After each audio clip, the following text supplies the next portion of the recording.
Bonsoir tout le monde, bienvenue au cours 1 de la compétence aspect légal et éthique. Ce soir, dans le cadre du cours, on va couvrir les pages, en fait, 4 à la page 10 de votre chenelière. Donc, on va parler de la Charte des droits et libertés. On va parler des droits de la personne soignée. Donc, quand on reçoit un patient ou quand on a sous nos soins un patient, c'est quoi ses droits à lui? Donc, on va couvrir l'ensemble de cette théorie-là pour ce soir. Pour pouvoir suivre le cours, vous devez aller sur Moodle. Vous avez un plan de leçon détaillé avec ce que vous devez faire pour le cours 1. Vous pouvez suivre directement dans votre chenelière pendant que vous écoutez la vidéo en ce moment. Vous pouvez aussi suivre avec le PowerPoint. Vous avez accès au même PowerPoint que moi qui est disponible sur Moodle. Vous pouvez aussi simplement écouter et lire votre chenelière par la suite. Donc, on va voir ensemble ce soir, avant de commencer la théorie, juste un rapide survol, en fait, sur pourquoi on apprend les aspects légaux et l'éthique dans le cadre de votre formation d'infirmière auxiliaire. Donc, comme citoyens, on est tous tenus de respecter des lois, donc on a tous des devoirs et des obligations. On est obligé de respecter les lois pour agir comme un citoyen responsable. Donc, c'est sûr que quand je vais travailler comme infirmière auxiliaire, je suis aussi tenue de respecter ces lois-là. Et en plus de ça, ma profession d'infirmière auxiliaire est encadrée par un code de déontologie, par des règles, par l'éthique, qui fait en sorte que tout ça va protéger nos patients. Donc, le but ultime de tout ça, c'est de s'assurer que les soins qu'on donne, c'est des soins de qualité, qu'on respecte nos patients, qu'on respecte les lois. Donc, c'est le but de la compétence aspect légal et éthique. C'est ce qu'on va voir ensemble. On commence la compétence en parlant des lois au Québec. On parle de toutes les différentes lois, donc de la Charte des droits et libertés, on va parler du Code civil, on parle de la loi sur la santé et les services sociaux. Donc, on va voir qu'est-ce qui encadre de façon légale la profession. Une fois qu'on va avoir vu tout ça, on va parler d'éthique. Donc, qu'est-ce que c'est l'éthique? On va en faire un léger survol là, tout de suite après, puis on va en reparler plus en profondeur, un peu plus loin dans la compétence. Mais ça va arriver, comme professionnel de la santé, qu'on va se retrouver face à un dilemme, face à une situation qui va confronter deux valeurs. Donc, que ce soit des valeurs personnelles ou des valeurs professionnelles. Puis, des fois, on se retrouve un peu pris au dépourvu devant ça. Donc, c'est certain que dans les milieux, il y a des comités d'éthique qui vont évaluer quand il y a des grosses situations très problématiques, mais on peut se retrouver dans des situations qui sont beaucoup de moins grosse envergure, mais qui viennent tout de même nous choquer ou même des fois juste qu'on se demande c'est quoi la bonne façon de faire. Donc, ensemble, dans le cadre de la compétence, on va décortiquer tout ça. Comment je fais pour analyser un problème d'ordre éthique? Comment je fais pour définir c'est quoi les deux valeurs qui sont en cause? Puis comment je fais pour agir de la meilleure façon possible en étant professionnel. Donc, c'est ce qu'on va faire dans le cadre de cette compétence-ci ensemble. Vous pouvez prendre votre chenelière à la page 4. Donc, on va commencer le cours en parlant, en fait, de la Charte des droits et libertés. La Charte des droits et libertés, c'est une charte qui a été fondée en 1975, donc elle a été adoptée en 1975. Le but de cette charte-là, ultimement, c'était de s'assurer qu'on avait des relations qui étaient harmonieuses entre les différents citoyens, mais aussi entre les citoyens et l'État. Donc, quand on parle de l'État, on parle du gouvernement. Donc, on voulait s'assurer que tous les gens étaient égaux, que tout le monde avait le droit à sa liberté, mais de façon à respecter les gens avec qui on vit. La Charte des droits et libertés au Québec a préséance sur toutes les autres lois du Québec. Donc, c'est elle qui est vraiment au-dessus de tout et c'est elle qui va dicter, en fait, les lois qui découlent de cette charte-là. Vous avez dans le PowerPoint un lien auquel vous pouvez accéder si jamais vous voulez écouter une vidéo qui explique un peu plus en profondeur la Charte des droits et libertés canadienne. Donc, c'est une vidéo qui est intéressante. Je vais aussi mettre le lien dans Moodle si jamais vous voulez pouvoir aller voir cette vidéo-là. Quand on parle de charte de droits et libertés, il faut comprendre qu'un droit, c'est un privilège. Un privilège qui vient avec des obligations. Donc, au-delà des droits, oui, j'ai le droit à la vie privée, oui, j'ai le droit, par exemple, de, de vivre en sécurité, mais ça vient avec des obligations. Donc, les obligations, c'est en fait pour que tout le monde ait ce même droit, moi, comme citoyen, il y a des actions que je suis obligée de poser. Donc, les droits ultimes, les buts des droits de la Charte des droits et libertés, c'est de s'assurer que tout le monde est en sécurité et physiquement et moralement. Les droits fondamentaux, donc les 4 droits fondamentaux qui découlent de la Charte des droits et libertés sont le droit à la vie. Donc, qu'est-ce que ça veut dire, le droit à la vie? Mais ça veut dire que tout être humain a le droit qu'on fasse tout ce qui est en notre possible pour maintenir, dans le fond, la personne vivante. Si, par exemple, demain soir, vous étiez en voiture, vous avez un accident de voiture, on vous amène à l'hôpital, bien, c'est bien entendu qu'on va faire tout ce qui est en notre pouvoir, le personnel soignant va faire tout ce qui est en leur pouvoir pour vous maintenir en vie, pour vous soigner. Si jamais, moi, comme citoyen, je circule dans la rue, je vois quelqu'un dont sa vie est en péril, je suis tenue d'agir, de sauver cette personne-là. Il y a la loi du bon samaritain qui existe, en fait, dans le Code civil du Québec, qui fait que si j'interviens comme citoyen pour aider, pour sauver la vie de quelqu'un, je ne peux pas être tenue responsable si jamais je crée des dommages. Donc, par exemple, on fait un massage cardiaque. En faisant le massage cardiaque, on brise les côtes de la personne, mais je ne peux pas être tenue responsable de ces fractures-là parce que je l'ai fait dans le but ultime de sauver la vie de cette personne-là. Quand on parle de droit à la sécurité, c'est en fait tout ce qui est la sécurité physique et psychologique de la personne. Donc, on veut que cette personne-là, son corps ou son état mental soit protégé. Donc, elle a le droit de pouvoir vivre sa vie sans être en danger. Le droit à l'intégrité physique et à l'intégrité morale, bien, c'est tout ce qui est la protection de la vie privée, tout ce qui est le respect du corps. Donc, si par exemple, et on l'applique aux soins infirmiers, encore une fois, j'ai un patient qui se présente à l'hôpital et qui refuse un traitement, bien, il a le droit de refuser ce traitement-là parce qu'il a le droit à l'inviolabilité. Donc, je ne peux pas faire des soins contre son gré tant que la personne est apte à décider ça. Quand on parle de le droit à la liberté, ben c'est en fait la personne peut vivre sa vie à sa façon, de la façon dont elle le souhaite. Donc, ces 4 droits fondamentaux-là de la Charte des droits et libertés, bien sûr qu'on est obligé de les respecter quand on est dans le domaine des soins infirmiers. Donc, comme infirmière auxiliaire, ces droits-là vont transparaître dans les droits de la personne soignée. Donc, comme toutes les lois du Québec sont guidées par la Charte des droits et libertés, nos actions comme soignants vont aussi être guidées par la Charte des droits et libertés. Quand on parle du Code civil du Québec, donc le Code civil, c'est une loi. C'est une loi qui va réglementer tout ce qui est les différents aspects de la vie d'une personne. Donc, par exemple, c'est tout ce qui est les biens, tout ce qui est la famille, les contrats, le mariage. C'est vraiment les différentes lois, les différentes règles qui découlent de la Charte des droits et libertés. Donc, c'est la loi du Québec. Quand on prend ces différents droits-là de la Charte des droits et libertés et qu'on les transpose à la personne soignée, la personne soignée se retrouve à avoir 6 droits qui sont fondamentaux et qu'on se doit, comme soignant, qu'on est obligé de respecter. Donc, qu'est-ce que c'est que ces 6 droits-là? Le droit à la vie, à la sûreté, à l'intégrité et à la liberté. Donc, vous les avez dans votre chenelière à la page 5. Donc, c'est des droits qui découlent de la Charte des libertés.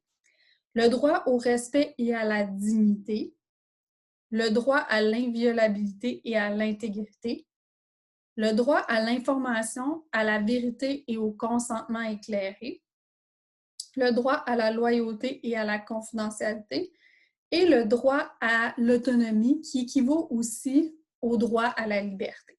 Donc, ces 6 droits-là, on va les voir ensemble et on va voir comme soignant comment je fais pour respecter chacun de ces droits-là.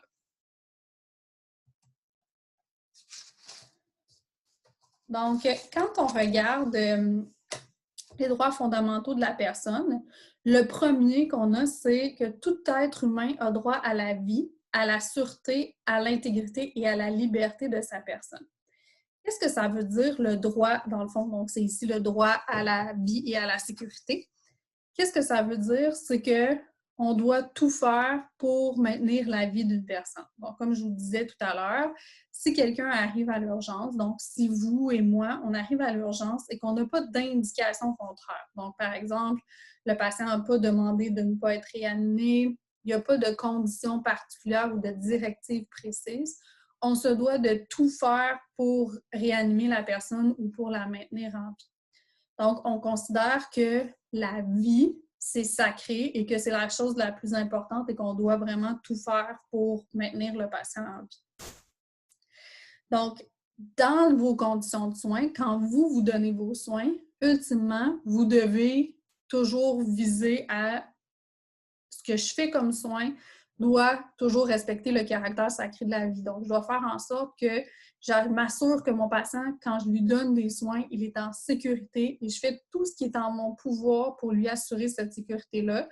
Et si c'est le cas, pour le maintenir en vie ou le plus en santé possible.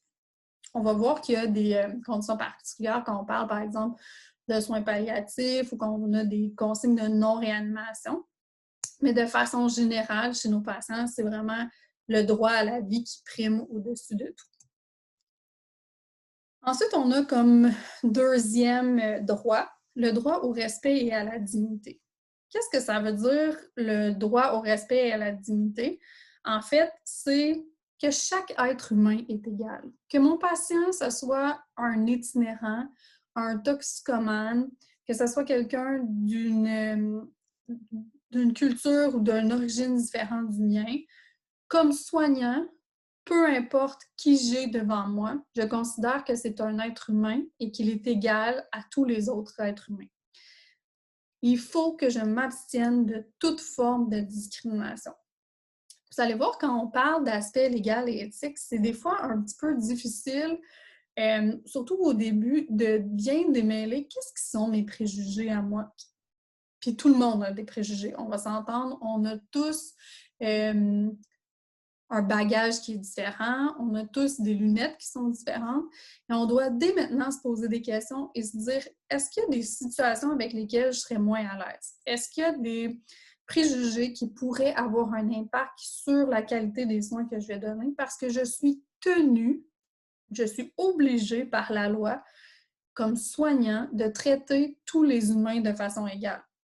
Donc, ça se peut que dans ma tête, pour peu importe la raison, j'ai tendance à me dire, pour moi, les gens toxicomanes, peu importe la raison, c'est de leur faute, ils prennent pas soin d'eux. Donc, il faut que dès maintenant, je m'assoie, je me pose les questions et que j'essaie de voir pourquoi je pense ça, essayer d'aller chercher les bonnes informations, puis mettre vraiment mes lunettes de soignant pour m'assurer que ce que je donne comme soin est vraiment juste et équitable.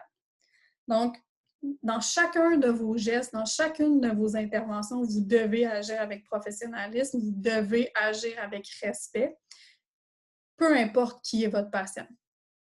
Peut-être que pour certaines raisons, vous êtes foncièrement contre l'avortement, mais c'est possible que vous ayez à donner des soins à une patiente qui va subir un avortement, qui a subi un avortement, qui se questionne sur l'avortement, et comme soignant, vous devez lui donner des soins de qualité, l'orienter vers les bons professionnels, etc.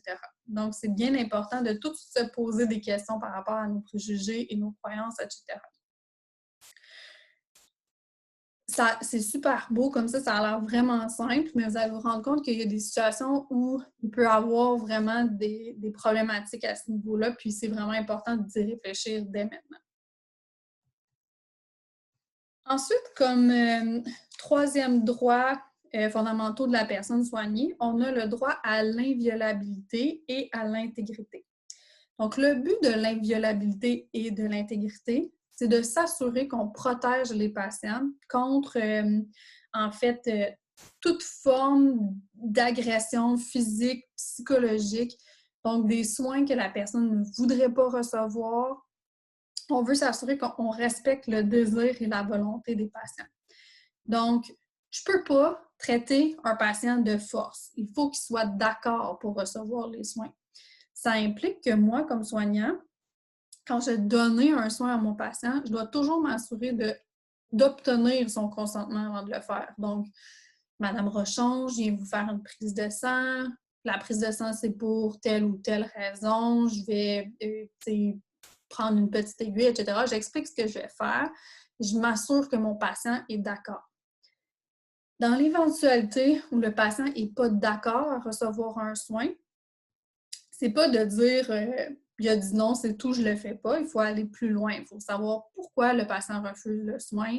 Est-ce qu'il a reçu toutes les explications nécessaires? Est-ce qu'il comprend bien les avantages et les risques à ne pas le faire? Donc, on explique, on s'assure de tout ça. Et bien sûr qu'on va le consigner au dossier. Mais un patient qui est apte, qui est lucide, a tout à fait le droit de refuser un soin. Quand le patient n'est pas apte, parce que, par exemple, peu importe sa condition mentale ne lui permet pas de prendre des décisions de façon éclairée parce qu'il n'a pas un jugement adéquat pour prendre la décision, là, il y a des lois qui nous permettent de donner des soins aux patients, mais selon certaines conditions qui sont vraiment très précises et très encadrées, justement pour protéger le patient. Donc, un patient peut accepter de recevoir des soins, puis en plein milieu dire « ben j'en veux plus des soins, donc on doit toujours s'assurer de vérifier tout au long de l'épisode de soins avec notre patient qu'il est toujours consentant. » Quand on parle d'inviolabilité et d'intégrité, on parle aussi du respect de la vie privée. Ça, c'est un aspect qui est des fois un petit peu oublié, mais un patient qui vit dans un CHSLD, par exemple, sa chambre, c'est sa maison. Vous, quand vous êtes à la maison, si moi, j'arrive à votre maison demain soir, puis que j'arrive, j'ouvre la porte, je rentre, puis je viens dans votre cuisine, vous allez peut-être être un peu surpris et vous demander ce que je fais là parce que personne n'a le droit de rentrer comme ça chez vous, c'est votre maison. C'est la même chose dans un CHSLD, même à l'hôpital aussi. Le lit de la personne, son endroit à lui, c'est considéré comme sa maison. Donc, quand on parle d'inviolabilité, ça implique de cogner avant d'entrer, de demander la permission. Donc, je m'en vais donner des soins à Mme Rochon, je cogne à la porte, puis je m'assure que c'est adéquat, que c'est correct pour elle que j'entre dans sa chambre. T'sais, si j'arrive dans votre chambre demain matin, puis que j'ouvre vos garde-robes, puis que je fouille dans votre garde-robe, sans vous demander la permission, ça ne fonctionnerait pas. Mais c'est la même chose avec nos patients. Donc, Madame Rochon, je viens faire votre toilette. Est-ce que vous me permettez d'ouvrir votre garde-robe? Est-ce que vous me permettez de sortir vos articles de toilette de votre bureau? C'est une question de respect. Il faut considérer vraiment leur environnement comme leur maison. Donc ça fait vraiment partie du droit à l'inviolabilité et à l'intégrité. Donc, quand on parle d'inviolabilité, on parle de consentement. Le patient doit être d'accord pour recevoir les soins. Donc, un consentement, pour qu'il soit valable, il doit être libre et éclairé. Qu'est-ce que ça veut dire, un consentement libre et éclairé? Ça veut dire que le patient a donné son accord sans que personne le force ou l'oblige. Donc, le libre, c'est mon patient lui-même a pris la décision sans contrainte, sans personne qui lui mettait de la pression, et il a décidé que c'était adéquat pour lui de recevoir les soins. Éclairé, ça veut dire que pour qu'un consentement soit valable, il faut que le patient comprenne tous les enjeux qui sont en lien avec la décision qu'il a à prendre. Donc, il doit connaître c'est quoi les avantages à recevoir ce traitement-là, c'est quoi les risques de recevoir ce traitement-là, c'est quoi les risques de ne pas recevoir ce traitement-là. Donc, pour pouvoir avoir un consentement libre et éclairé, il doit connaître l'ensemble des éléments qui sont pertinents pour prendre sa décision. Donc, quand on parle, par exemple, il faut que le patient sache c'est quoi sa maladie. Qu'est-ce qui va arriver par rapport à sa maladie? C'est quoi, par exemple, l'évolution possible? C'est quoi les symptômes qu'il va ressentir? C'est quoi les traitements possibles? les traitements, c'est quoi leurs avantages? Donc, tout ce qu'on vient de parler. Si un patient refuse un traitement parce qu'il a le droit de le faire, il faut vraiment que ce soit clair qu'il comprenne pourquoi il refuse ce traitement-là. Moi, comme infirmière auxiliaire, je peux transmettre les informations à mon patient qui sont pertinentes à mon champ de pratique. Par exemple, si je vais donner un médicament par la bouche à un patient, c'est un médicament que j'administre de façon régulière. Je suis habilitée pour l'administrer. Je connais le médicament, je connais les effets thérapeutiques, les effets indésirables. Je peux très bien expliquer à mon patient pourquoi je lui donne cette pilule-là, c'est quoi les avantages, etc. Puis, expliquer tout ce qui est en lien avec ça. Si le patient refuse, bien, ça faisait partie de mon champ de pratique. Mon patient s'en va à la salle d'opération pour avoir une chirurgie. Si le patient doit recevoir les explications en lien avec la chirurgie, comme le fait d'opérer le patient, la chirurgie en elle-même ne relève pas de mon champ de compétences, je dois référer le patient au médecin, au chirurgien qui va l'opérer. C'est le chirurgien qui va pouvoir dire au patient c'est quoi les avantages, c'est quoi les risques. Donc, quand on parle d'un consentement éclairé, il y a une partie que moi, comme professionnelle, je peux faire quand c'est des soins qui relèvent de ma compétence et de mon champ de pratique. Mais ça fait aussi des fois partie de mon rôle de référer le patient au bon intervenant pour que lui fournisse les explications qui sont nécessaires. Quand j'ai un consentement libre et éclairé, on s'entend qu'il faut que j'ai un patient qui est lucide, qui est capable de comprendre les explications, puis qui est capable d'utiliser son jugement pour déterminer est-ce que ses actions, son choix vont avoir un impact qui pourrait être dangereux pour lui.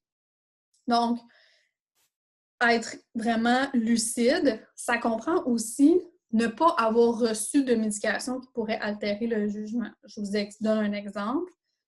Je suis votre patiente, je vais être opérée aujourd'hui. Le consentement opératoire n'est pas signé encore, mais j'ai reçu de la médication qui pourrait avoir une influence sur mon jugement.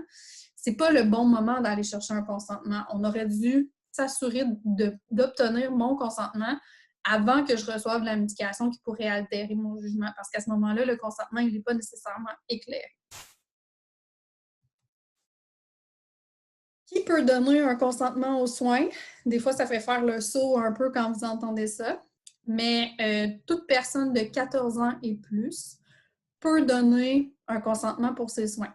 Donc, un mineur de 14 ans peut consentir seul à des soins qui sont nécessaires ou pas pour sa santé.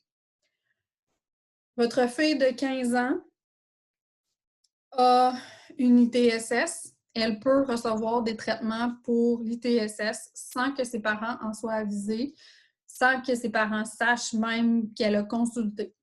Elle pourrait subir un avortement sans que les parents soient avisés. C'est son droit de choisir si elle veut ou pas recevoir des soins. Pourquoi c'est comme ça? Pour s'assurer que des adolescents qui auraient besoin de soins ne s'empêchent pas de les recevoir parce qu'ils ont peur d'aviser leurs parents. C'est sûr que c'est choquant un peu à la base comme parent de se dire mon garçon de 14 ans pourrait se faire soigner pour peu importe la condition sans que je sois au courant. Mais ultimement, il faut se poser la question, qu'est-ce qui est préférable? Est-ce que je préfère que mon garçon de 14 ans se fasse, là je donne un exemple, mais se fasse soigner pour une ITSS, qu'il reçoive les soins nécessaires parce qu'il sait qu'il peut aller consulter sans craindre que ses parents soient avisés ou qu'il cache la chose et qu'il vive avec l'infection pendant une période prolongée de peur des représailles si ses parents étaient avisés.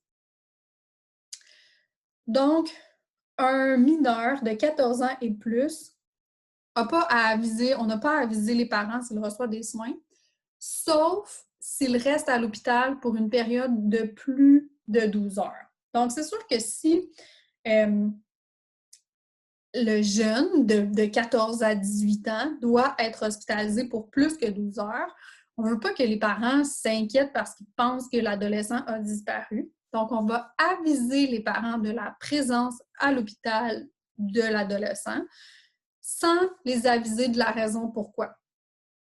Donc, à ce moment-là, on va leur dire, par exemple, bonjour Madame Rochon, votre fils Mathieu est à l'hôpital. Cité de la santé de Laval. Donc, après, ça sera au jeune de décider si oui ou non il veut informer ses parents. Il y a certaines autres règles. Par exemple, un mineur de 14 ans, donc de 14 à 18 ans, qui doit recevoir des soins qui ne sont pas absolument nécessaires pour sa santé, mais qui pourraient endommager des conséquences, faire avoir des conséquences qui sont vraiment graves et permanentes. À ce moment-là, les parents doivent donner leur consentement. Exemple, une jeune fille de 17 ans qui voudrait subir une chirurgie esthétique, on aurait besoin du consentement des parents parce qu'il y a une anesthésie générale, parce qu'il y a quand même des risques et des conséquences, par exemple. S'il y a vraiment un risque imminent pour la sécurité du patient à recevoir un soin, bien, à ce moment-là, les parents vont être avisés et on va demander leur consentement. Pour tout ce qui est consentement, quand vous donnez des soins, quand vous avez un soin à donner à un patient, bien, vous avez une responsabilité par rapport donc au consentement que vous allez obtenir de votre patient. Donc, chaque soin que vous faites, vous devez obtenir un consentement. Vous devez respecter la décision de votre client, avertir l'infirmière ou le médecin si jamais là, il y a un refus puis qu'ils doivent avoir à ce moment-là une intervention d'un professionnel qui va pouvoir aller expliquer ou intervenir un peu plus.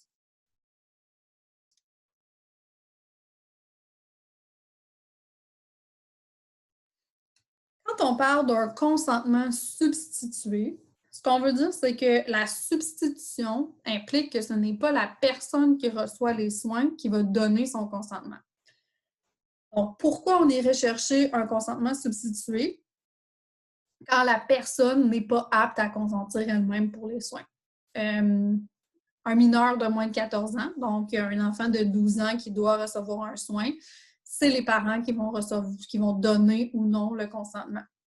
Une personne qui n'a pas les capacités intellectuelles pour prendre une décision, donc quelqu'un qui a un déficit cognitif, quelqu'un qui a une déficience intellectuelle, donc il y a différentes raisons qui pourraient faire que la personne n'est pas apte à donner son consentement. Alors à ce moment-là, c'est le parent, le tuteur ou le curateur qui va donner son consentement ou pas. Une personne qui est inconsciente, c'est la même chose.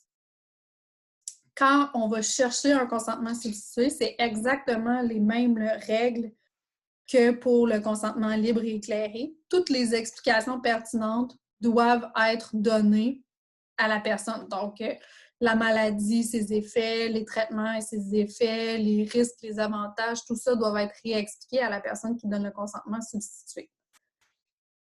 Quand on parle d'un majeur inapte, donc une personne adulte qui ne peut pas donner son consentement, qui peut donner le consentement à part cette personne-là? Le conjoint, un parent proche ou une personne là, qui démontre de l'intérêt quand on n'a pas de document légal qui nomme quelqu'un. Donc, un ami de la famille, quelqu'un qui est très proche, quand la personne n'a pas nécessairement de famille immédiate, pourrait donner son consentement à ce moment-là. Vous avez à la page 9 de votre chenelière tous les différents types de régimes de protection en cas d'inaptitude. Quand on parle d'inaptitude, c'est quand la personne est incapable de prendre soin d'elle-même. Donc, elle ne peut pas exercer ses droits civils, donc elle ne peut pas gérer ses biens, elle ne peut pas nécessairement prendre des décisions pour elle-même. Donc, ça prend quelqu'un pour le faire à sa place. L'inaptitude, elle peut être temporaire. Donc, dans certains cas, pour une raison particulière, la personne n'est pas capable en ce moment de prendre des décisions, mais ce n'est pas pour quelque chose qui est permanent. Ça peut être partiel ou total, donc ça peut être pour certaines décisions, la personne va avoir besoin d'appui, va avoir besoin de quelqu'un pour l'aider, mais pour d'autres, elle est capable de le faire tout seul. Ça pourrait être permanent, donc par exemple, quelqu'un qui a une démence évolutive, la maladie d'Alzheimer, quand la maladie arrive à un certain point, on sait qu'il n'y aura pas un retour, donc à un moment donné, l'inaptitude va être permanente. Quelqu'un qui a une déficience intellectuelle, bien, on sait que quand il y a une déficience intellectuelle, par exemple à la naissance, ça ne pourra pas revenir en arrière, donc ça va être permanent. À ce moment-là, quand la personne elle est inapte, le Code civil permet à ce moment-là de faire ce qui est on appelle un mandat en cas d'inaptitude. Donc, un mandat en cas d'inaptitude, c'est un papier qui va désigner qui va prendre les décisions pour la personne. La personne peut décider, par exemple, aujourd'hui, de faire un document légal qui va être fait, par exemple, devant témoin ou devant un notaire pour dire, en cas d'inaptitude, si je deviens inapte pour une raison quelconque, je désigne ma soeur, mon frère, mon conjoint, mon ami pour prendre les décisions à ma place. Quand la personne va être déclarée inapte, donc quand le médecin va dire qu'il y a un diagnostic ou une raison qui fait que cette personne-là, elle est inapte, ben, le tribunal va homologuer, va décider que ça devient effectif et que c'est la personne choisie qui va prendre les décisions à la place du client. Il y a d'autres types de mandats, en fait, d'inaptitude. Donc, quand on parle de curatelle, c'est quand la personne, elle est complètement inapte de façon prolongée, on pourrait nommer un curateur. Quand on parle de tutelle, c'est quand l'inaptitude est de façon temporaire. Il y a un tuteur qui va être nommé pour la période d'inaptitude. Puis quand c'est, en fait, une personne qui a juste certaines difficultés, à ce moment-là, on pourrait nommer ce qui s'appelle un conseiller au majeur. Donc, je vous invite à lire la page 9 de votre Chenevière. La dernière chose dont on va parler, c'est le testament biologique. Le testament biologique, ce n'est pas un document qui est reconnu au sens de la loi, mais c'est un document qu'on peut remplir pour nommer nos choix, notre volonté de soins de fin de vie. Donc, advenons le cas où je serais dans un coma ou dans un état végétatif et que je ne pourrais pas prendre des décisions pour moi, je pourrais rédiger mes choix de ce que je désire. Par exemple, de ne pas rester sur un ventilateur, de ne pas être gavé, de ne pas vouloir d'acharnement thérapeutique. Je pourrais mettre par écrit un document qui pourrait guider mes proches et les soignants dans leur choix par rapport à la situation si jamais le cas arrivait. Ce n'est pas quelque chose qui est officiel dans le sens où on va absolument respecter ça, mais ça peut aider à guider à ce moment-là. Donc, ça conclut la première partie du cours. Je vous demande d'aller faire les exercices de la page 10 à la page 12, puis on va terminer la deuxième partie du cours tout à l'heure.